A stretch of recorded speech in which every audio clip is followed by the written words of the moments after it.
Yo, yo, yo, yo. Yeah. This is the IVP with Dr. IBZ. This is episode 116, 116. In the 416, you know what it is. We do this shit every day. We pod. Hope you guys had a great ass day and a great ass week and a great ass time.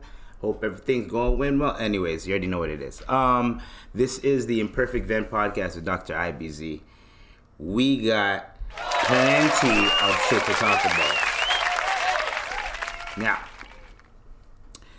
as I'm chilling, doing my thug thizzle, you know the shit that I usually do, you know what I'm saying? I'm chilling, whatever. I'm literally chilling. And I'm watching this one freaking this TV show called Chippendales, right? I'm watching Chippendales, and it's about, now pause. Pause on this whole story. Pause on the story. I mean, the story's fire, but pause on the show, because let me just get into it. Pause. You're going to see why I'm saying pause a lot. Now, this is about the Chippendales brand. These guys started their own, this one guy named Showman, starts with a B, Showman something. He calls himself Steve something. Hold on. Chippendales. It's Steve Showman Banerjee and this guy named Nick. They started this thing called Chippendales. Chippendales is basically a strip club for men. Crazy. I know. Dude, what the fuck? I mean, not a strip club for men. A strip, like the strippers are men, and the women are the attendees that go there. So you got a bunch of women going there, you know what I mean? And this is during the 80s, so this is when like sexual liberation was around and everything. So girls, if girls are like, yo, they're out here, right? They're like, yo, I don't care, like, take me for me, I'm out here, I'm sexually liberated, I'm doing whatever I want. If men can go out here and fuck whoever they want, I can do whatever I want. I shouldn't be shamed for it. That type of vibe was happening. So, perfect time. This guy, him and Nick, they go to a gay strip club, and he gets the idea that he should open a strip club for women, because he's seen how the man dancing on the thing created a lot of attention, right?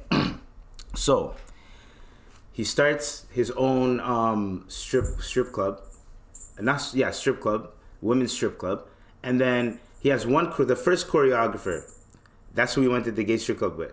He realizes the first choreographer gets like 5%. First it was 25%, but then Steve realized, he calls himself Steve because he doesn't want to be called by his immigrant name. He's like, since you don't know shit, I'm only going to give you 5% and you can handle the choreography and all that. So everything's going well, they're making money, and then all of a sudden, Steve gets another choreographer that's better. He won 2 Emmys. His name's Nick. So he introduces him. Nick gets the other guy the F out of here. So the other guy, he has his wife. His wife is a playmate. He feels like, oh, since I lost this gig and the percentages, my wife is gonna leave me for these other rich ballers because she's a playmate. She can get any man she wants, and then I'm gonna have nothing. You know what? If I can't have her, no one can have her. And he did a murder, delete myself, right? So that happened, right? So the first choreographer, gone. This story, that's what I'm saying. The story is fire. Obviously, they show a bunch of the male stripping parts, and we're not going to talk about those parts because that's not important to the story. So Nick and him are just moving along. They're making money, but Nick and him keep bumping heads because Nick has a vision and Steve has a vision. Steve is the owner and creator, and Nick is kind of like, he's the blood of the whole thing. Right? Hey, Tupac, come here. You're not allowed in the room, okay? So then he's like the blood of the whole thing, right? So he's the one that's making the choreography, showing the niggas how to dance. He's getting another girl to create the costumes. He's doing most of the work, the heavy lifting. Steve is just chilling with his accountant wife and they're just running the numbers, running the books, taking care of everything else over there, right? So it gets to a point where Nick wants to run it one way, and Steve wants to run it another way. So then Nick gets the idea like, yo, I'm just gonna open the Chippendales in New York, so that way I could run it however I want, and he could just leave me alone, right? So it made sense in theory, right? Hold on, I don't want this cat eating plastic. So then he goes to New York. He's with this girl named Denise. They go to New York and they run it up. They're getting money. They're getting celebrities popping in, like Calvin Klein's popping in, like the Calvin Klein, right? Everything's going nice. But Steve is getting jealous because their shit is moving better than his shit in LA. But it's still his brand and he's getting money off of it. So for him to be mad that Nick is making more money than him, when that's the whole purpose, you kind of want your employees to make more money than you because you're the boss. But Steve had too much pride. He kept popping up to New York saying like, you know, like, oh, I'm the owner. You know those type of bosses that just pull up. I'm the owner. Hey guys, I'm the owner. Hey, I'm the owner. Hey, I'm the owner. I'm the co-founder. I'm the owner. You know those guys that there's certain owners that walk in a place, they don't say they're the owner. You could either tell or they're not saying anything because they want someone to slip so they can be like, yo, who's that? Get rid of them. You know what I mean? But this guy's like, I'm the owner. I hate bosses like that. I hate them like that. So he keeps pulling up. Nick is getting cheesed. Nick is like, yo, I can't get away from this guy. You know what? Let's do Alhamdulillah. Alhamdulillah. Alhamdulillah. Alhamdulillah. Oh my God. Oh my God. So, Chippendales. He decides to do a touring with Chippendales, right? So Nick and his what's that called? His investor, who he's having sexual relations with. His investor is like, yo, okay, why don't we just do a tour? Use the Chippendales brand and do a tour, and then cut the profits with Steve. He goes up to Steve, and this is when Steve is losing a lot of money, right? He's about to go bankrupt. He goes, yo, Steve, if we do a tour, I'll give you like 1.4 of the profits, something like that, right? 1.9 or something like that of the profits in perpetuity, right? Steve agreed on that with a napkin, right? And a contract can be, as long as it's written down on a napkin, on a piece of paper, and it's written down and it's signed by both parties, right? Then the contract is good, right? So Steve's like, yo, F the lawyers. Let's just do the contract right here. He's like, Nick's like, you serious? He's like, yeah. He's like, this nigga does not know what in perpetuity means, right? So he did in perpetuity. I get the rights to the to the tour, and you get your percentage. Then it turns out perpetuity means forever. Then it turns out that Nick is making bands off of this. He's making so much money that he's making more money. He's making so much money that he can give Steve like 100 bands. Like every now and then he can give him 100 bands, and Steve's not going to say nothing because it's a lot of money. But then Steve is like, how come he's making all this money? How is he getting all this money, right? So Steve is jealous as hell.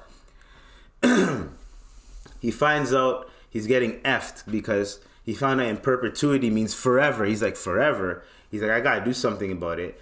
He's thinking he's a failure. He's bankrupt. Everything's going down. The ship is sinking. He's just like, yo, dude, what the fuck? He's looking around like, damn. His wife is trying to help him out. Like, yo, don't worry, you got this. His wife is so supportive. And then this nigga decides to get one of his employees to get Nick killed, to get an assassin to get Nick killed.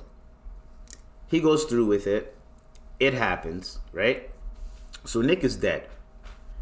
So now the FBI questions Steve. They're like, yo, what happened? How come Nick is dead? And he's like, how come the FBI is involved? He's like, because it's interstates. Nick was in multiple states. So anybody could have killed him, right? They go, so yo, you guys had any beef? That I say, oh, we had our disagreements, but blah blah blah, right? Then Steve gets away with it for 5 years. His employee comes back to go link up with him in Switzerland. Steve is on a high horse because the Chippendales brand is booming. He's on tour. He's murking it. He's killing it, right? And then he meets up with a coworker. He's talking to the coworker. The coworker's like, hey man, you seem like something's eating at you inside, blah, blah. He's like greasing him up, pause, right? So Steve is like, yo, this guy's acting weird. You know, yo, you're an idiot, bro. Give me back my money. I told you to go murk some other people. He told him to go murk some other people, right? But he didn't go through. He's like, you're a pussy, you're an idiot. Da, da, da. So he kept calling him an idiot. So the guy's like, yeah? So then how am I an idiot if da da da da? And he baited him to snitch on himself, right? Then when he snitched on himself, the FBI were already listening in the other room, right? And then boom, they pop in, they arrest him. He gets arrested for murder. And they arrest him with a RICO. So then he's like, you know what? I don't care. I made enough money. And my wife and my daughter, they can get all the money. They'll be fine. The cops are, the FBI agents are like, yo, you caught a RICO. That means they're going to repossess everything you have after you get sentenced. This nigga's like, what? Really? Really? And then he ends up self-deleting himself. So that Irene ends up getting everything until the day Chippendales is $1 multi-million-dollar brand, and they still go on tour in multiple countries. Crazy. So at the end of the day, he achieved his American dream, what he wanted to achieve. However, it came at a cost. Now, would I do that? Would any of us do that? No. It's not worth it. If you have an employee that's already making you so much dollars, so much guala, so much money, about that guala, dinero, mucho dinero, you're getting everything, pesa, pesa. You know what I'm saying? Peso, peso. You're getting everything. Everything you're getting, shillings, everything. You're getting all this money. And you're still, instead of focusing on yourself and your problem, you're still so mad at this guy because he is successful with your brand. He took your brand to the next level. And you're jealous that you couldn't do that. So now everyone's thinking that he created your brand. So you got jealous and you ended up killing him when you didn't have to do that. You could have made him do all the legwork. You could have got your lawyer involved to sign that stupid contract that you signed in perpetuity. You should have been like, yo, what does in perpetuity mean? And then he has to tell you it means forever. If he doesn't tell you, that means it's negligence and the contract is void. You know what I mean? That's why when you discuss contracts, you're supposed to you ask them as many questions as you can. The moment you sign that bitch, you sign it. You can't say I didn't know. Right? And if you ask your questions and the guy lies to you about certain answers, then the contract, I think, is null and void. So anyway, it's not binding because the person lied to you when you asked them a question about it. And that lie ended up being in favor of him, and it ended up not being in favor of you. So therefore, the contract, you know what I mean? I think that's what happens. Anyways, so you could have done that. You could have made him make all this money. Then you could have just funneled all the money you're getting from him back into the other business, make that go afloat, open another spot in LA or in Cali, and then start from there. You could have opened one in San Francisco. That would have been perfect. That would have been perfect. You know what I mean? But anyways, he got jealous of his own brand, and then he ended up being his own demise. And that just shows you 3 people died. One person died because of pride, right? They couldn't take it that their wife was going to leave them. Next person died was because they wanted to run something that wasn't theirs. They wanted to own something that was not theirs, that they did not own. The third guy did not let the person that he trusted to make him money to just make him money and just be like, all right, man, he can do whatever he wants. I don't care. He can be the face of Chippendales. You could have made him the face of Chippendales while you're in the back collecting all the money. And then you guys could have negotiated, created a good contract. Boom, you guys are good. So anyways, that's my Chippendales review. It's on Disney Plus, Hulu, wherever you guys watch the Hulu or Disney Plus series. In Canada, it's called Star. It's weird.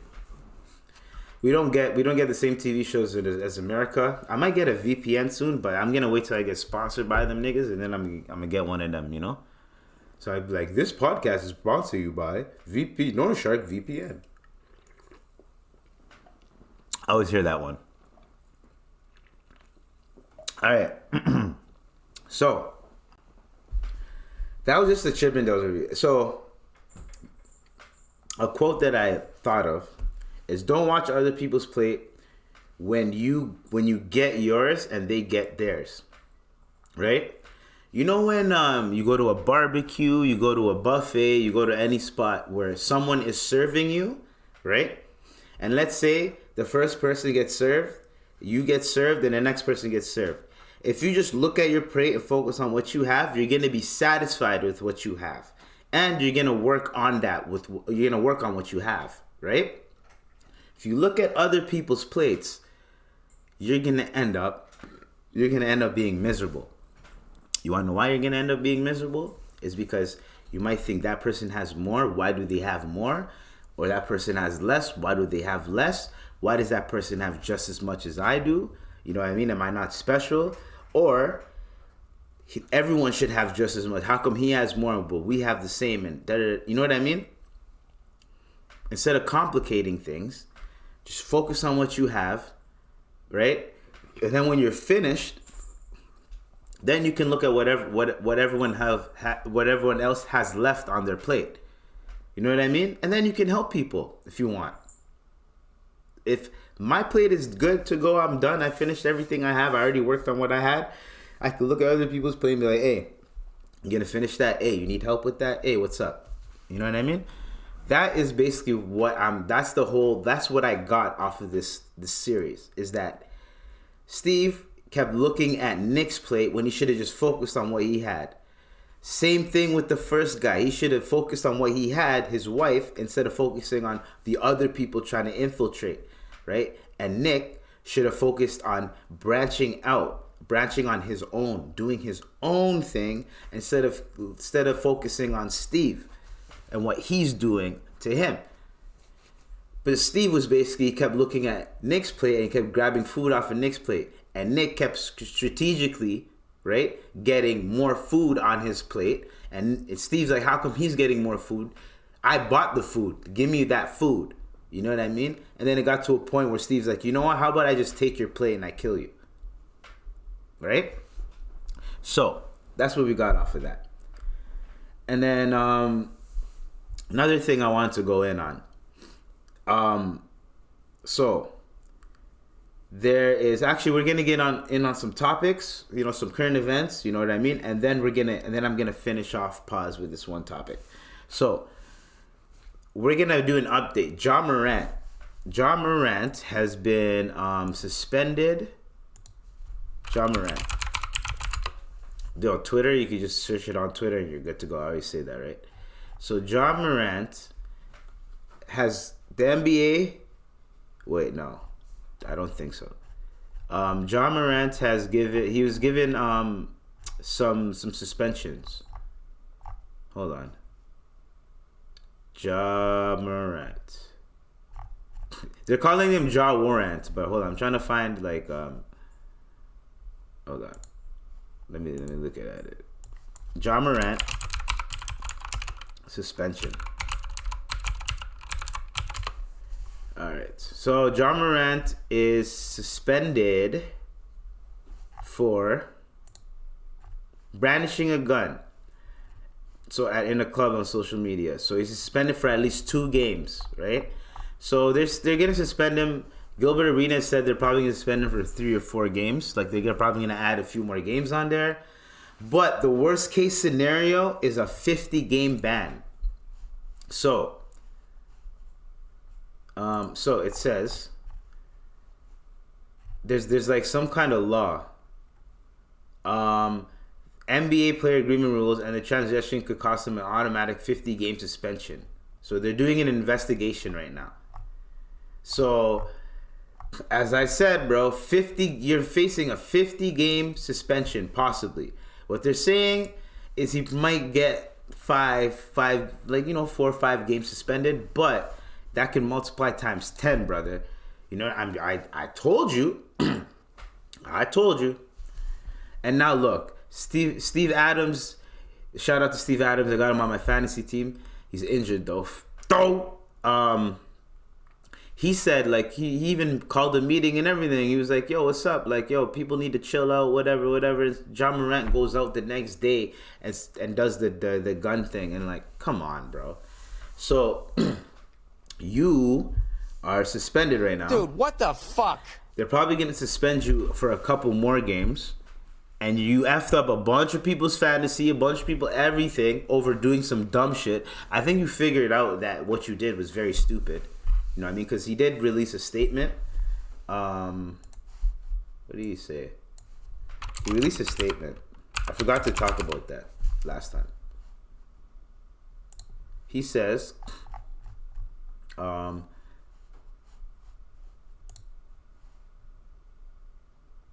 on. I don't know. Yo, fuck, man. Yo, these websites are so fucking annoying, man. Okay. There you go. John Morant issued statement. Holy. Okay. John Morant issued a statement apologizing for his actions.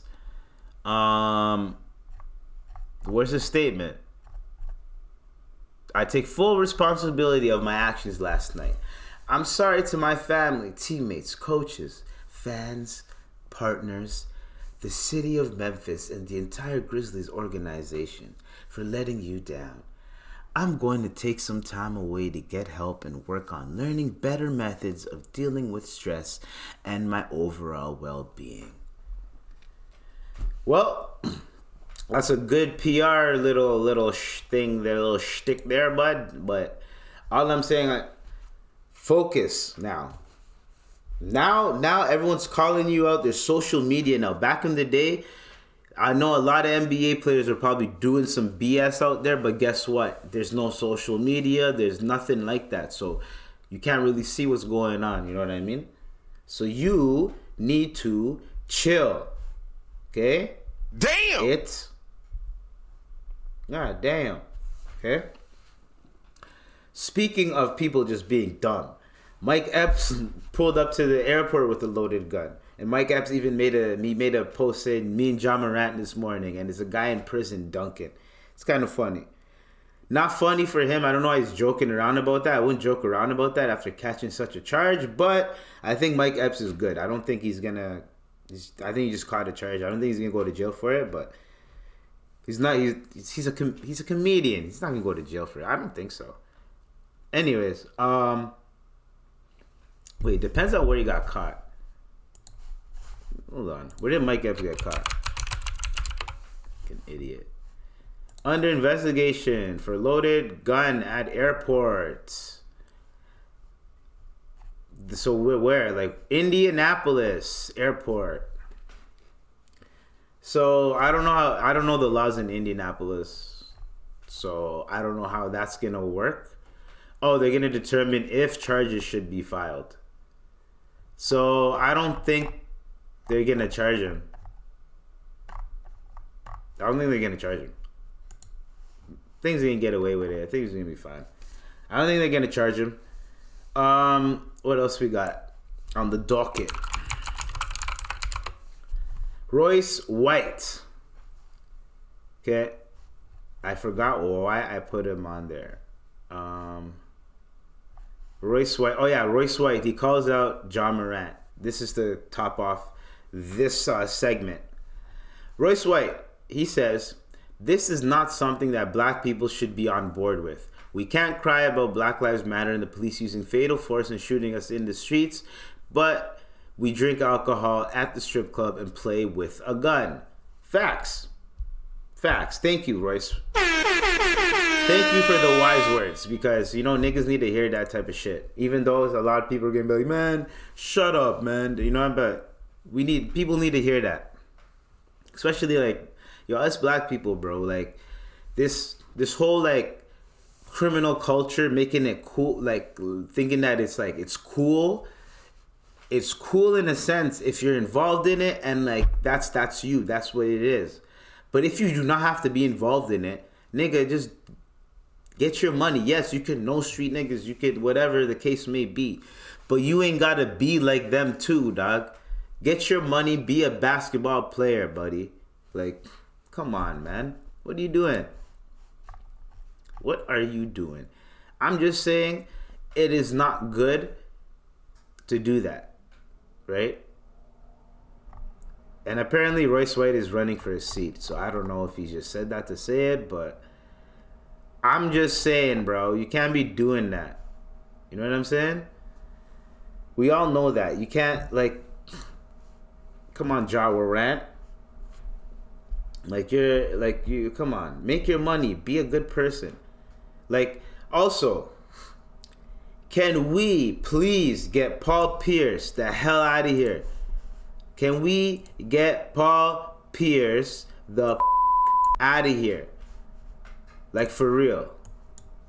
This guy is so dumb. He made the most idiotic comparison I have ever seen in my life. He goes, I don't care what y'all say about Ja. I carried a gun after I was stabbed. Y'all don't know what he was going through. Everyone got something to say until you really know what's going on in someone's life. When you black and rich and you a target, period. That I get. That's not the thing that I found stupid. Right? This, what he said here, facts. Facts.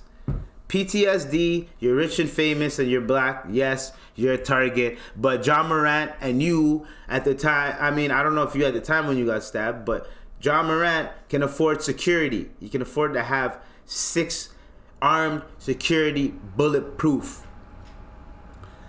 That's 1. 2, what kind of ops does he have? He doesn't have no ops. He hasn't been stabbed. You got stabbed. Yes, we understand why you have a gun. He hasn't.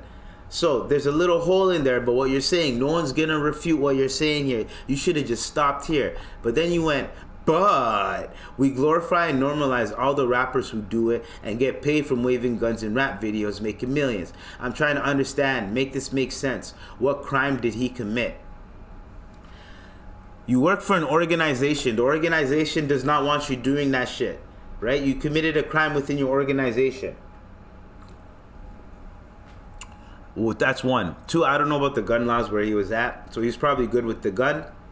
But the NBA is investigating.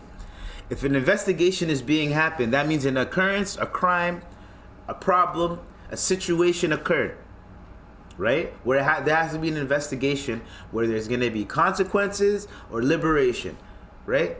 So that is one difference.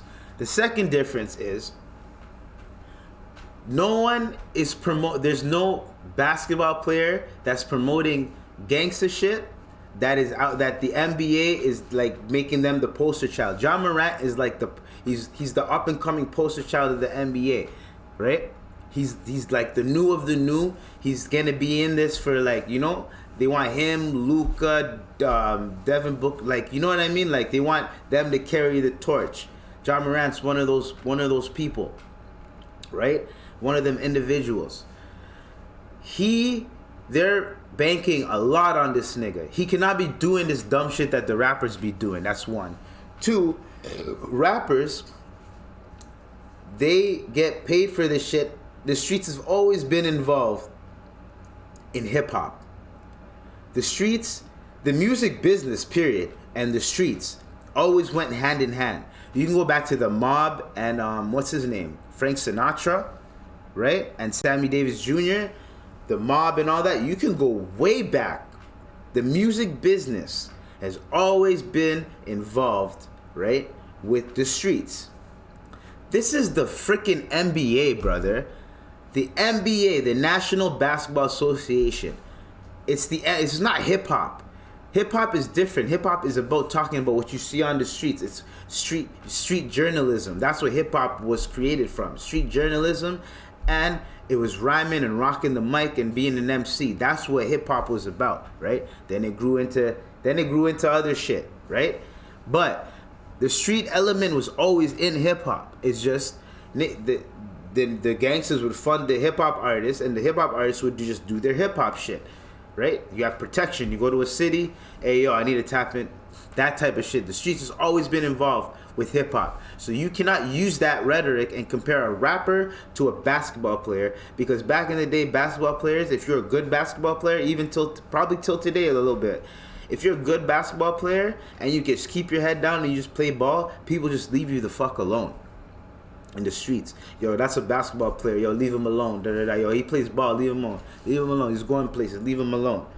You understand what I'm saying? So I get very, very pissed off when people try to compare shit to rappers. Oh, the rappers get to do it. Why can't he do it? That's like whenever someone says something, oh, men do this or women do this, and it's like, well, if women do it, how come men do it? If men do it, how come women do it? You know what I mean? Like, it's just like, yo, bro, you're making a false equivalency, bro. Literally. Them two, they're two different career paths. You have the music business and the sports industry. Yes, entertainment and sports. Cool. And music falls under entertainment. Cool. There are parallels, but they're not the same. You know what I mean? Like, there's correlations, right? But it's not the same thing. There's correlations between rappers and basketball players. Yes, we know that. But you cannot compare brandishing a gun, a weapon, compared to a rapper brandishing a gun, a weapon. You don't make millions off of brandishing a gun/weapon in the NBA. You actually lose millions. The rap game is the complete difference. So what are you talking about? That's a complete opposite. That ain't parallel. It's going to be opposite. Them two are both going opposite in that regard. So whatever you just stated there, it's redundant. Get Paul Pierce the F out of here, man. He always has to say some dumb ish, yo. Like, I don't get it. Like, he tries too hard, yo. And I think he just does this just so he can get like a, shut up type of response. So his name starts trending, and like, you know, like, get his name, you know, in the public eye, because there's a lot of tweets about Paul Pierce now, right? And people are bringing up old tweets, and you know what I mean? And like, oh, remember Paul Pierce said this? So I understand what he's doing, but like, come on, like, never forget when this guy lost his job over an over an IG live that's with less than 300 people. This guy lost his job over that. I don't know if he's still doing commentating and shit, but this guy, Paul Pierce, man. Like, Paul Pierce, bruh. What an idiot. Man, I fell down to my knees when the law came. Ja Morant. Okay, Ja Morant. Okay, Paul Pierce. Okay, Royce White. Okay. Shout out to Gilbert Arenas, because Gilbert Arenas is a real one. He also talked about it, but we're not going to get into that. We're done off of that. Dunzo. All right. So, 4 Americans pull up to... 4 Americans. They got kidnapped. They pulled up to... they passed the border. So, 4 Americans were kidnapped in Mexico by the cartel. 2 of them were found dead, and 2 were found alive. They were traveling from South Carolina for a medical procedure. So, basically...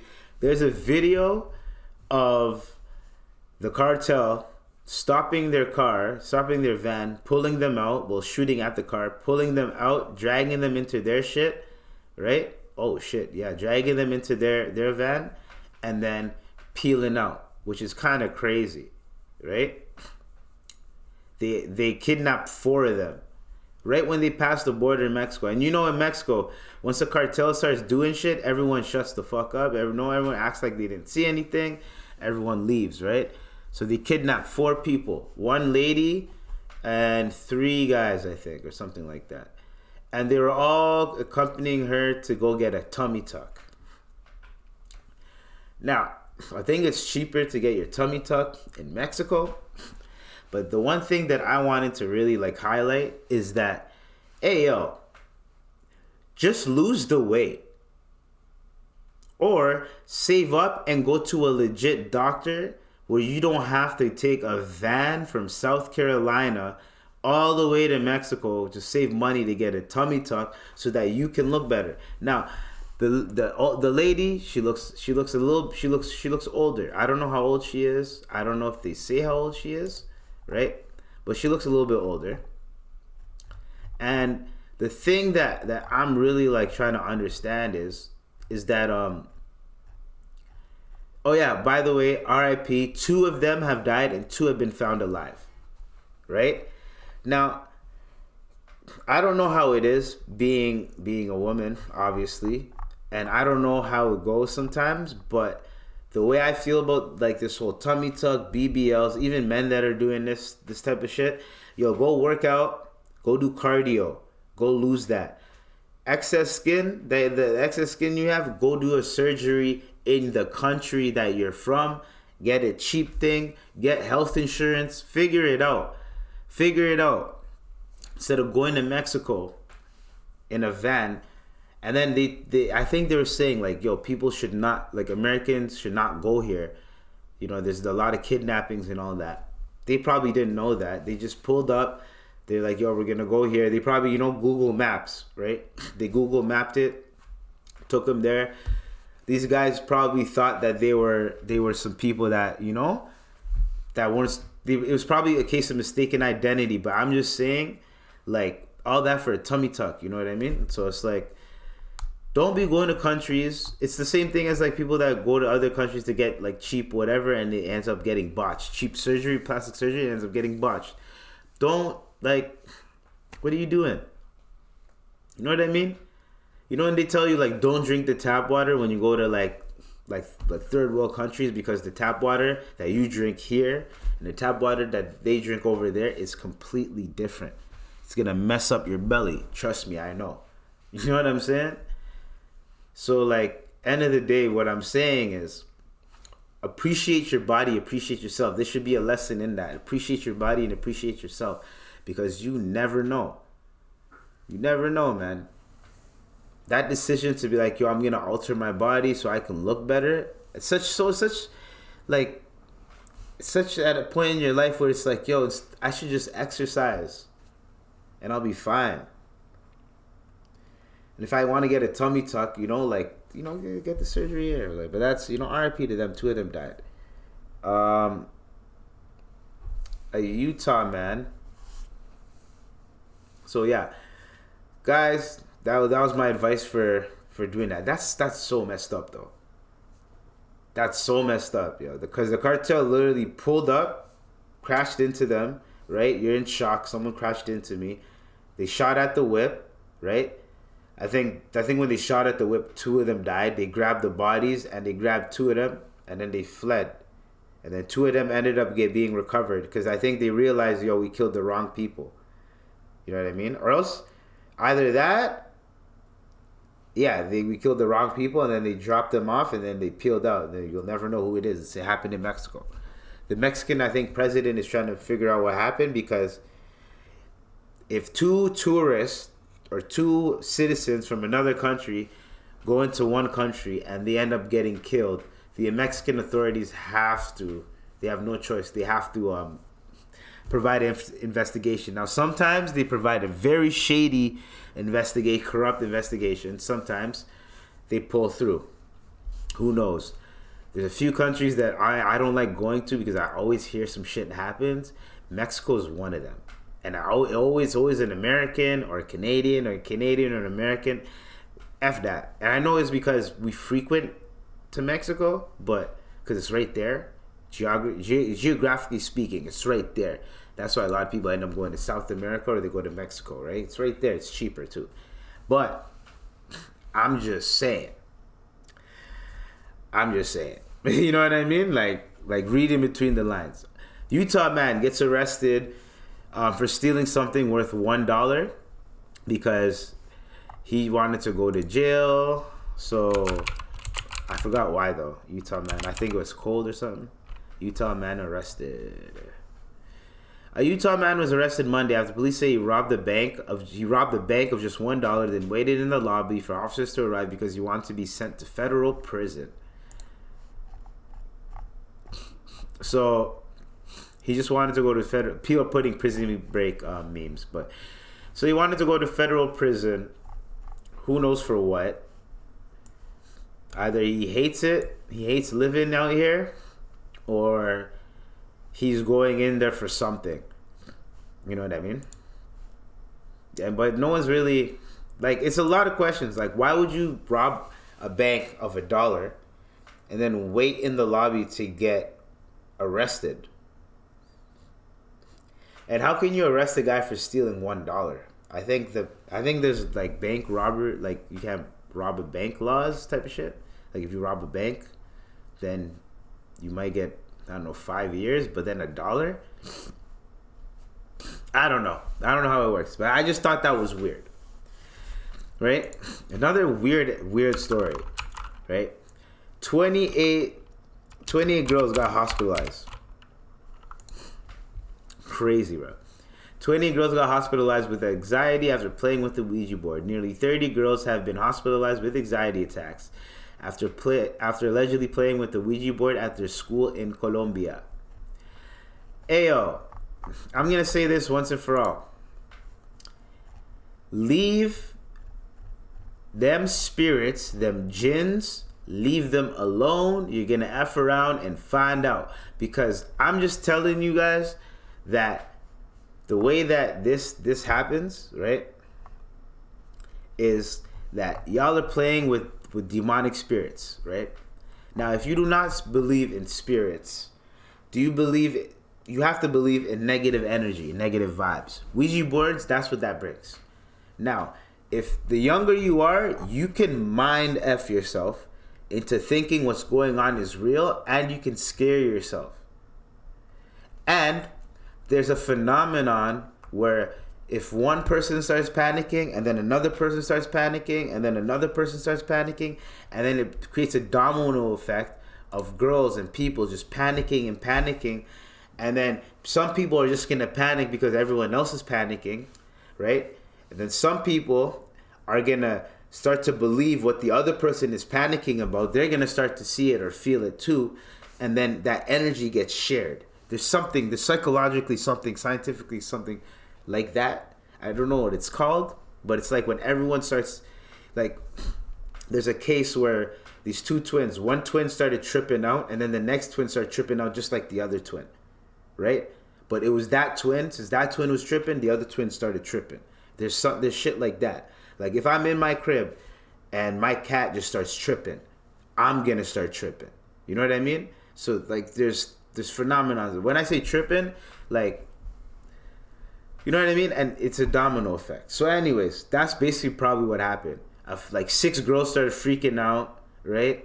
Then a few other girls started freaking out because they were freaking out.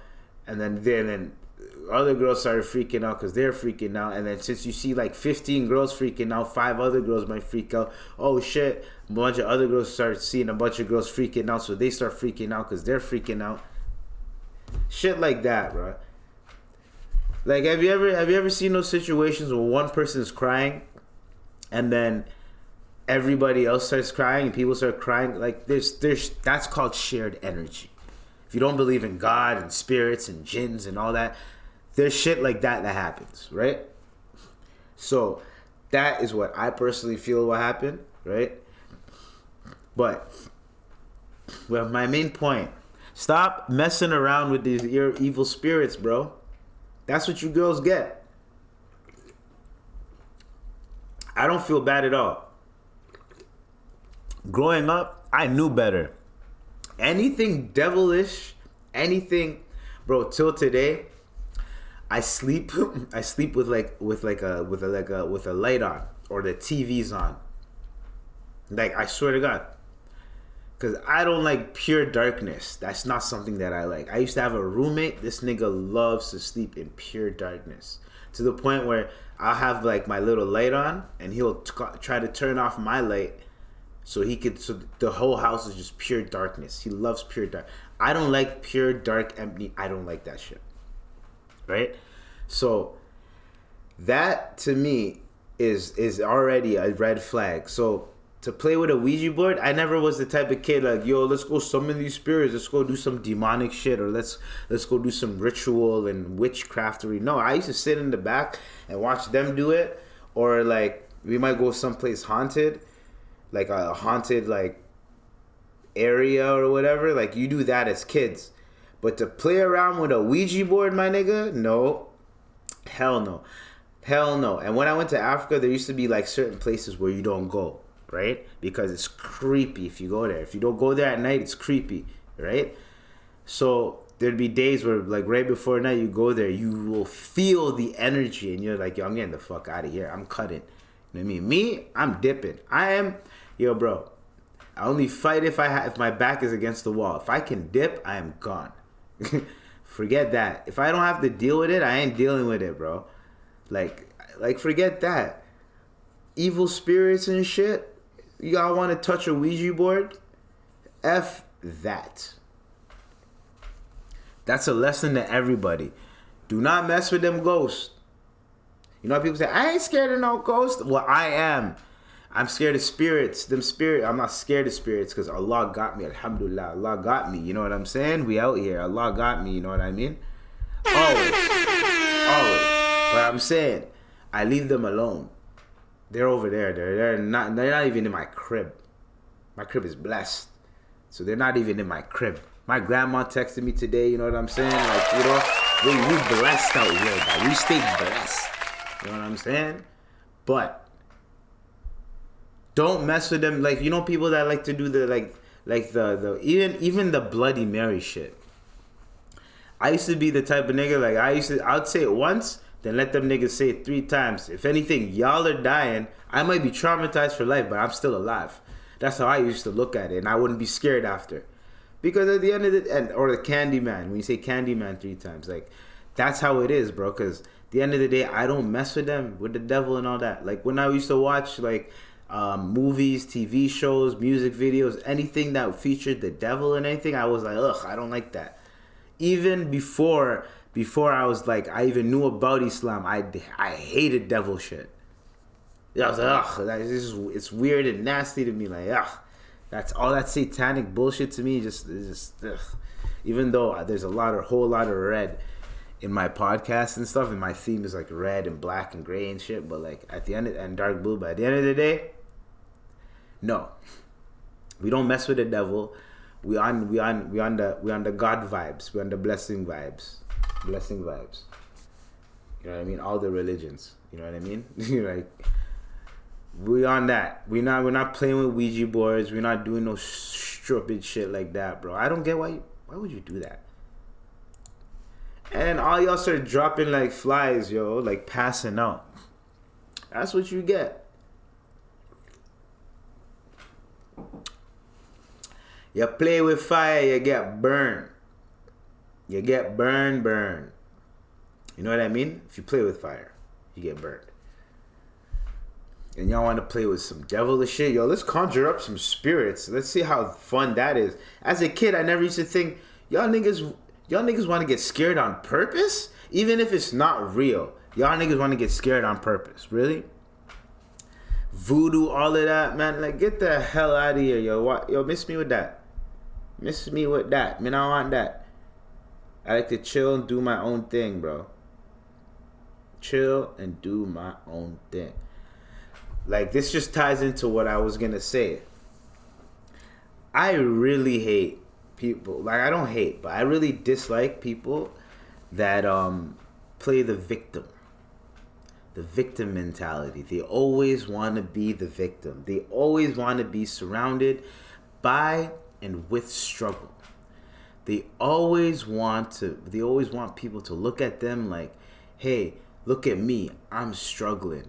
I'm the victim. No matter what happens, you step on their shoe. Oh, you stepped on my shoe because I'm blank. Oh, nothing good is happening in my life because I'm blank. When I say I'm blank, just name demographic, race, whatever the case may be.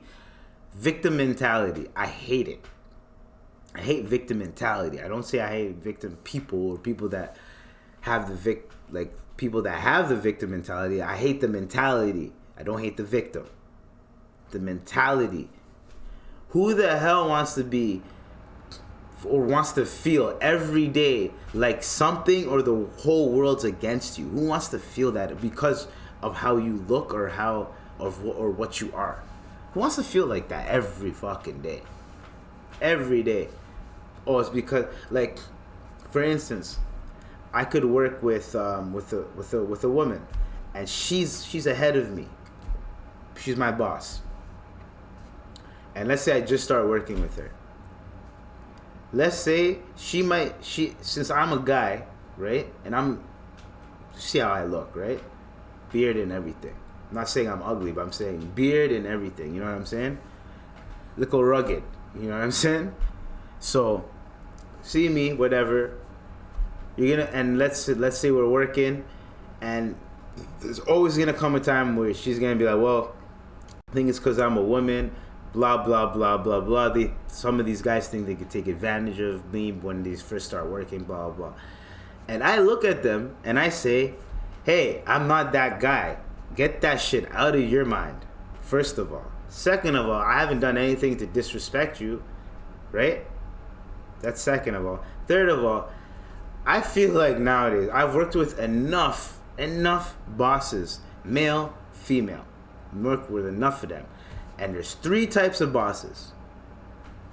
There's complete dicks. They do not give a shit. They're complete dicks. Then there's bosses that are fritzy. They have anxiety. They're always panicking about fucking something. If shit doesn't go a certain way, they're panicking. Right? Those guys are bosses are bosses that also have to get their hand held a little bit. You're like, how the hell are you my boss? Them people, right? Then you have the cool, calm, chill boss. They curse too. They don't give a fuck. They might go out for smokes too. They don't give a shit. It seems like. But they run that thing like a well-oiled machine. Because they already seen everything that nothing really affects them. Yo, chef, we ran out of this. Oh, okay. They won't even panic, won't even break a sweat. Yo, chef, there's nothing, I don't know what to do. Don't worry, I got it. I'll handle it. You just go back and do this. Easy. Or, yo, don't worry, I'll go talk to them. You just do this. Or let's say you do extra work. Yo, don't do that. Let them do it. Them bosses are cool as hell. You get what I'm saying? So, there's them 3. You got the asshole. You got the I don't know what the hell I know what I'm doing, but I'm gonna panic because I have a lot on my mind, right? You gotta hold their hand, and then you got the chill, the calm, cool, collective boss, right? That's literally what it is, right? And then there's mixes, right? You can have a boss that's a dick, but he's cool. You can have a boss that's a dick and panics. That's the worst.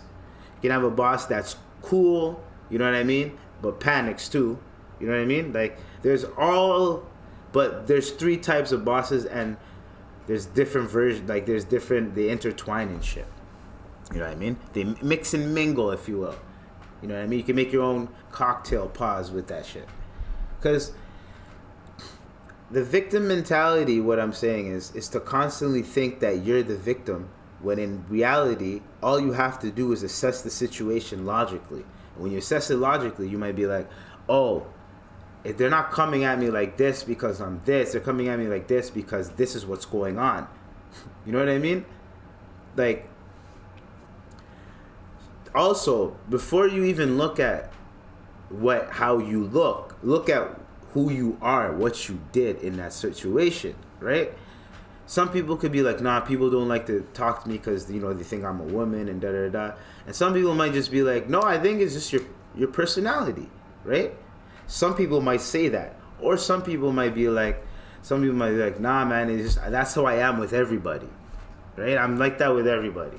Or some people might, right? Now, I do not discredit any woman that's gone through any type of situation at work. Don't discredit that. You know what I mean? It happens. So that's why it's like same thing with black people. Like, yo, is it because I'm black? Da, da, da. Or even any type of immigrant minority. Is it because I'm Asian? Is it because you know what I mean? But get that victim mentality out of your head. Because if you're a good person, you're a dope human being. You're chilling. You're cool. You shouldn't be worried about what the next person's thinking about you, right? You should just be doing you. If no one's being hurt, nothing's going on, cool. You know what I mean? If you start to see a pattern, then you can be like, oh, this person doesn't like me because I'm this. Then you know, right? Because the person's not going to flat out be like, I hate women, or I hate black people, or I hate this, right? But you're going to see how they are. You're going to see a pattern, right? They're going to slip one day. You're going to see a pattern. They're going to say something one day. You're going to be like, did you just say it? Like, it happens. You know what I mean? And that's when you catch them slipping. Cast it. Boom. Cool. Bring it back in. Or stir up water to create fish. You can create a scenario where you can make him think that you are like him. You think like him. And he'll open up like a book. I've done it so many times at work. Where I'll assess a situation. I'm like, yo, man, I don't understand these niggas, bro. These niggas just be shooting shit up. And then a random white dude or a random someone that's not black will come up to me. And I'll say niggas too. Will come up to me and be like, yeah, I don't understand. Like, and they'll end up saying something that they don't even know is racist. You know what I'm saying? Sometimes you just bait them. You just bait people. If you really want to know how someone truly feels, you bait them. You either say something pro feminism, and you see how they react. If they react like, man, get the fuck out, right? Some people will say, man, get the fuck out of here with that shit, because, you know what I mean? They're tired of hearing it. But you get what I'm saying, right? If you say something that's like you can't really deny it, like yo, like let's say whenever like a woman gets bigged up in the workplace or whatever, this nigga always has something to say about the girl. But when the guy gets bigged up, he's clapping his hands like, yeah, woo, woo, woo, doing shit. That's what I'm talking about. You know what I mean? Then you'll kind of know, you have a sense what kind of person that person is. You know what I mean? Or the girl that's always talking about, like, you know, like, men are this, men are that, man. You'll be like, okay. You know what I mean? Or the person that always talks about race, you'll be like, okay. You get what I'm saying. But stay away from people that are constantly thinking that they're the victim, because they're just going to drag you down with them. The moment you might say something, and in their head it'll trigger something, and they might think that you are that shitty something that they're thinking, because that should trigger them from some shit that happened in the past. You know what I'm saying? Or you might just look or fit the part that someone might just take it out on you, right? Because they feel like they were victimized, right? Me, I don't appreciate that. Dude, what the fuck? If some shit happened to you, don't take it out on me. Leave me and myself alone. Don't touch me. Don't talk to me. Don't try anything with me. Don't try to dap me. Don't do nothing. Because, like, at the end of the day, bro, I'm trying to stay away from people like that, because it's so draining to be around people that are just constantly like, oh, woe is me, man. Woe is me. Like, no, get up off your ass, figure it out, and go win. That's what you have to do. Yes, you can have a couple days, heck, even a week, where you're just like, yo, I got to figure this shit out, right? But get out of that little mentality, get out of it, and go crush it.